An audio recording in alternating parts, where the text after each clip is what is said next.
कोई ऐसा कोई बादापुर के लोगों को फौज, एयरफोर्स या और जो पैरामिलिट्री फोर्सेस की मदद के लिए काम करना पड़ेगा तो बादापुर के लोग उससे पीछे नहीं रहेंगे। धन्यवाद। सैनिकी साथे जोड़ीने जय जवान जय किसान ना शब्दों पर काम करीने जे रीते सैन्यने हजू पण याद करी रह्या छे। साचुं पूछे तो अमे बधा सैनिको पोतानी जातने बहु गर्व अनुभवीए छीए।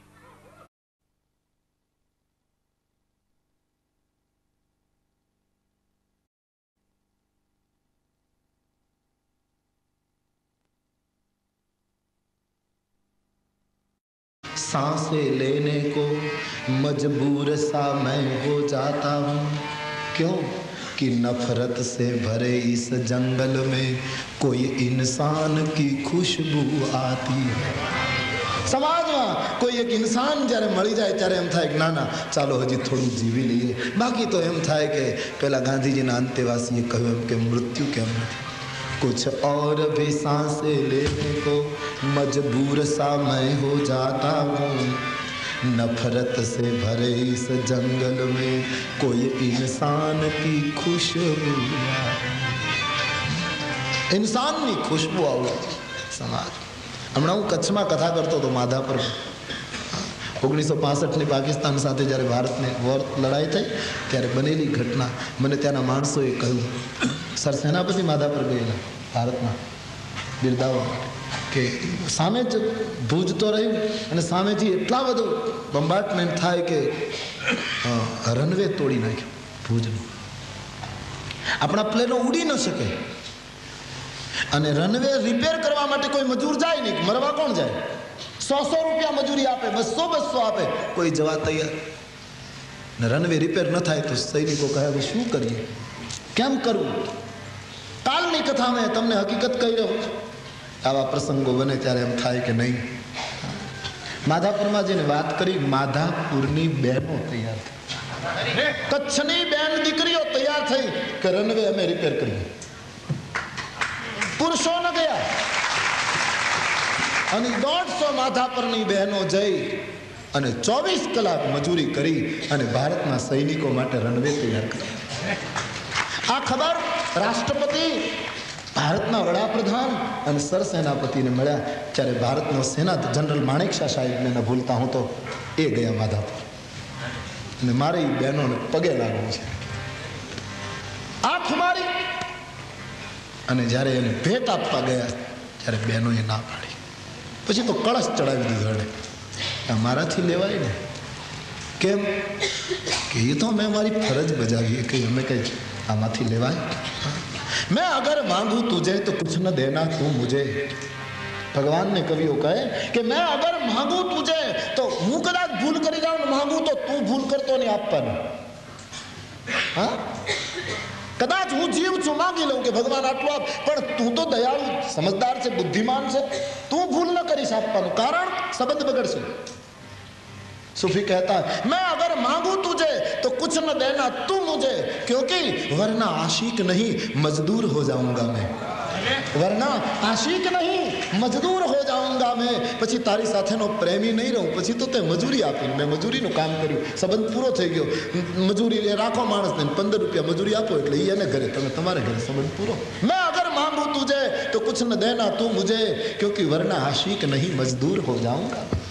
મહિલાઓએ ના પાડી, અમારાથી ન લેવાય। જનરલ એ સરસેનાપતિ સાથેનો વાર્તાલાપ જે મેં માધાપરની કચ્છમાં ભુજમાં જાણ્યો એ તમને ન લીધું। ખેર પણ સરસેનાપતિએ બહેનોને પૂછ્યું કે તમારામાં આ હિંમત આવી ક્યાંથી? આ હિંમત ક્યાંથી આવી? તમને બીક ન લાગી? બોમ્બ પડે તો મરી જાઓ? બહુ સરસ જવાબ કે અમે કચ્છના માણસો છીએ। અમે એક વસ્તુ શીખ્યા છીએ કે મારનારા કરતા જીવાડનારો મોટો છે। ગુજરાતનો ગવર્નર જઈને મહિલા મંડળને 50,000 રૂપિયા આપ્યા કે આ બહેનોના વિકાસ માટે તમારી કુરબાનીને જોઈને કોઈ પણ હિસાબે તમારે લઈ નામાંથી। આ કાલની કથા। कुछ और भी सांसें लेने को मजबूर सा मैं हो जाता हूँ नफरत से भरे इस जंगल में ऐसी इंसान की खुशबू आती। त्रण भरते आ राष्ट्र ने गौरव आप्યું। यदुनंदन, रघुनंदन भरत, ભાગવતજીના જળ ભરત, કાલિદાસની શકુંતલાના એ શૂરવીર. શું આપણો ઇતિહાસ છે, તમે કલ્પના તો કરો.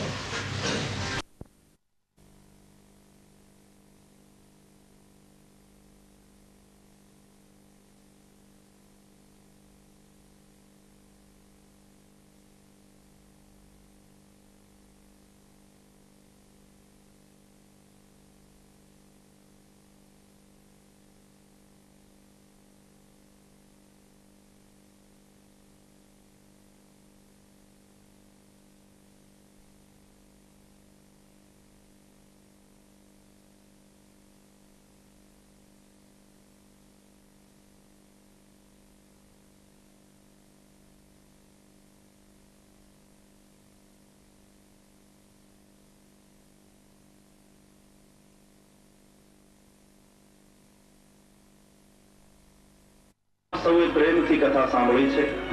આપ સૌના જીવનમાં સાત્વિક સંપત્તિ, ભક્તિ અને સન્મતિ, આજ્ઞાંકિત સંપત્તિ પરમાત્મા આપે અને આપનું જીવન જ્ઞાન, વૈરાગ્ય અને ભક્તિથી પરિપૂર્ણ બને. શરીરથી સમાજની, સંસારની સેવા કરો, મનથી પરમાત્માનું સ્મરણ કરો. સેવા અને સ્મરણનો તમારો આ યજ્ઞ અવિરત ચાલુ રહે. આ લોક સુધર્યો છે, પરલોક પણ સુધરે. શ્રી હરિની કૃપા આપ સૌ પર વરસે. એવા મારા અંતરના શુભોદ્ગાર સાથે વાણીને વિરામ આપવા જઈ રહ્યો છું.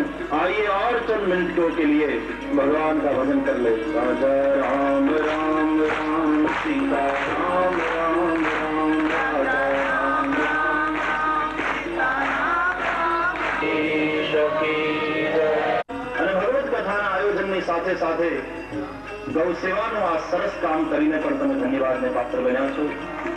માધાપરના દરેક ભાઈઓને, સ્વામિનારાયણ યુવક મંડળના દરેક ભાઈઓને અને કાર્યકર્તાઓને આ ક્ષણે ધન્યવાદ અને મારા અંતરના આશીર્વાદ આપું છું. માધાપરમાં મને થોડીક વસ્તુઓ ઘણી બધી ગમી છે. એમાં પહેલું સ્થાન તો હું આપીશ પાકિસ્તાન સાથેના યુદ્ધ દરમિયાન આ બહેનની બહેનો, આ ગામની બહેનોએ જે કાર્ય કર્યું છે હવાઈ પટ્ટીને સમારકામ કરીને સુધારવાનું. મેં 6 વર્ષ પહેલા સાંભળેલું, પણ એ પછી તમારી પાસે કથા માટે આવવાનો તો મને મોકો મળ્યો નતો. આજ આટલા વર્ષે મોકો મળ્યો, એટલા માટે આજે ધન્યવાદ મારા તરફથી આપું. એ આર્ય નારીઓને, વિરાંગનાઓને વ્યાસપીઠ ઉપરથી વંદન કરું છું વારંવાર. આવી આર્ય નારીઓને હિસાબે જ આ દેશ ઉજળો, વિશ્વની અંદર ભારત ઊંચું મસ્તક કરીને ઉભું છે. બીજી મને વાત ગમી, પરમાત્માએ તમને સંપત્તિ આપી છે, એની સાથે સાથે સન્મતિ આપી છે, ઉદારતા આપી છે. પ્રભુએ આપ્યું છે તો તમે ઉદાર હાથે ભગવત કાર્યમાં ખર્ચી શકો છો. ત્રીજી વાત મને ગમી,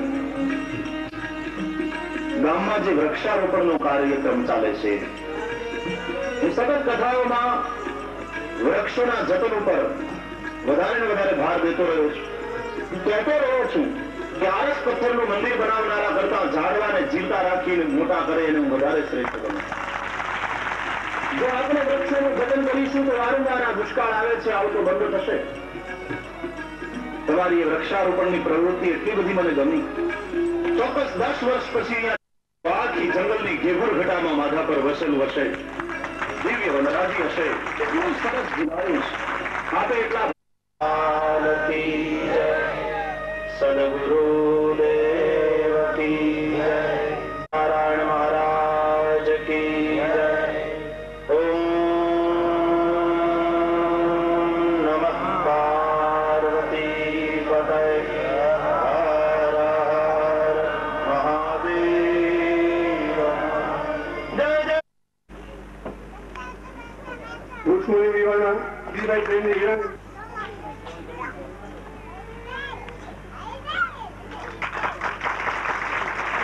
વૃક્ષમુનિ વિવાહ વખત નિધિભાઈ ધનજી લાછાણી પત્ની હંસાબેન.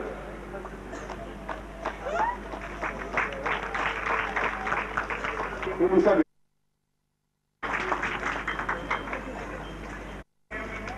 શ્રી દિલીપભાઈ દેવજી હિરાણી, ધર્મપત્ની કમળાબેન.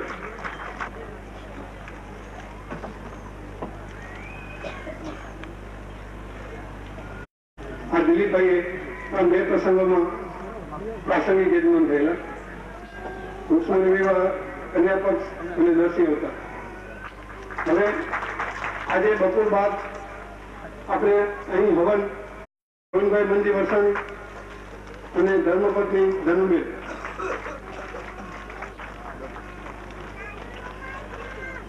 આ ડ્રાફ્ટની અર્પણ વિધિ સૂર્યભાઈને કરે.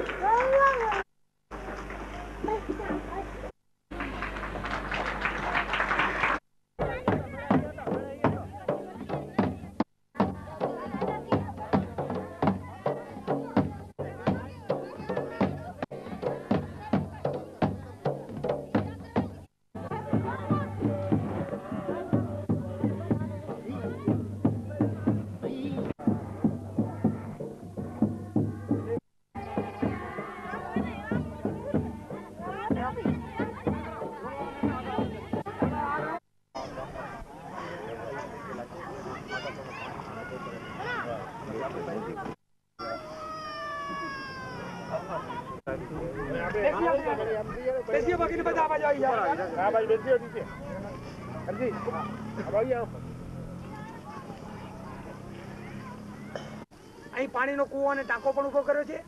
આપણે જે સ્થળ ઉપર બેઠા છીએ એ સ્થળ ઉપર અહીં કોળીના ભાઈઓ માટે અને સામાજિક ઉત્સવો છે એ પણ આ પટાંગણની અંદર ઉજવી શકે એવું એક આયોજન કર્યું છે. અને આવા આયોજનની અંદર આ શુભ પ્રસંગે આપણે આશીર્વાદ પાઠવવા માટે પરમ પૂજ્ય શ્રી રમેશભાઈ પધાર્યા છે. ત્યારે એમનો કોળી સમાજ વચ્ચે આપ્યા છે એમને અર્પણ કરશે. આદિવાસી વિસ્તારોમાં પણ જવાનું થાય છે ત્યારે વસ્તુ પર ભાર તો મૂકતો જ હોઉં છું કે કદાચ દેશ આપણો ગરીબ છે એટલે આર્થિક રીતે વધારે કાર્ય ન કરી શકો તો પણ ધર્મને માધ્યમ બનાવી અને સમાજનો જે પાછળ પડી ગયેલો પછાત વર્ગ છે, જે ધર્મ વિશે કંઈ જાણતો નથી, એની પાસે માત્ર પૈસા લઈને ભલે ન જઈ શકો પણ પ્રેમ લઈને તો જઈ શકો. અને એમાં કોઈ વસ્તુ આડી આવતી નથી.